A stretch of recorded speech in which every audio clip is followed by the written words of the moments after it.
បាទវីដេអូនេះបង្ហាញពី timer បើកបានអូតូដែលប្រើ solar timer ប្រភេទនេះយើងអាចប្រើជាមួយបានប្រភេទបាន motor នេះមានតលេខ6យើងអាចប្រើជាមួយបានប្រភេទការ៉ាមេបើកនេះយើងមានតលេខ300ហើយអាចប្រើជាមួយបានប្រភេទនេះបានដែរ solenoid នេះបានដែរបានប្រភេទនេះ timer នេះយើងត្រូវការពីទូទៅយើងប្រើ solar ដោយសារពួកបាននេះវាស៊ីភ្លើងខ្លាំងប្រភេទ motor ហ្នឹងអញ្ចឹងនេះ timer វាអញ្ចឹងអាវ៉ាន timer មួយនេះយើងអាចព្យាបាននេះ2នេះយើងផ្សំមួយទៀតក្នុងឧទាហរណ៍នេះយើងយកលេខ6នេះយើងមាន timer នេះក្នុងឧទាហរណ៍យើងបើក manual ទៅក្នុង timer នេះយើងប្រើបាន6-10 program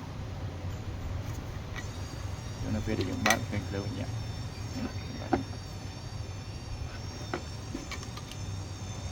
យើង set program ក្នុងហ្នឹងហើយ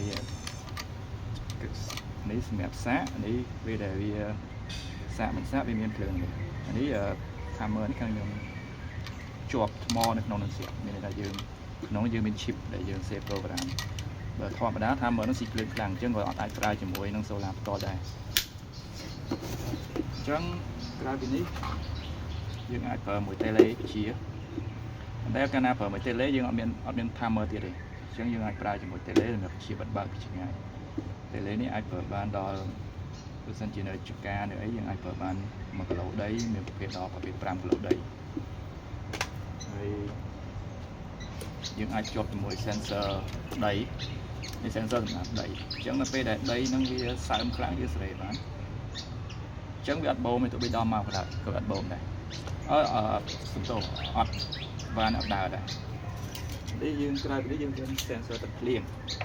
sensor ទឹកភ្លៀងនេះមានថាយើងអាចសេរីថាបើសិនជាភ្លៀងប៉ុន្មានយើងឲ្យវាអត់ដើរអញ្ចឹងមកភ្លៀងប្រហែលយើងសេរីថានេះសេរីបានអញ្ចឹងនៅពេលដែលដល់ម៉ោងស្រោចភ្លៀងអញ្ចឹងអានេះផ្ដាច់ឲ្យកុងតាក់នេះផ្ដាច់ភ្លៀង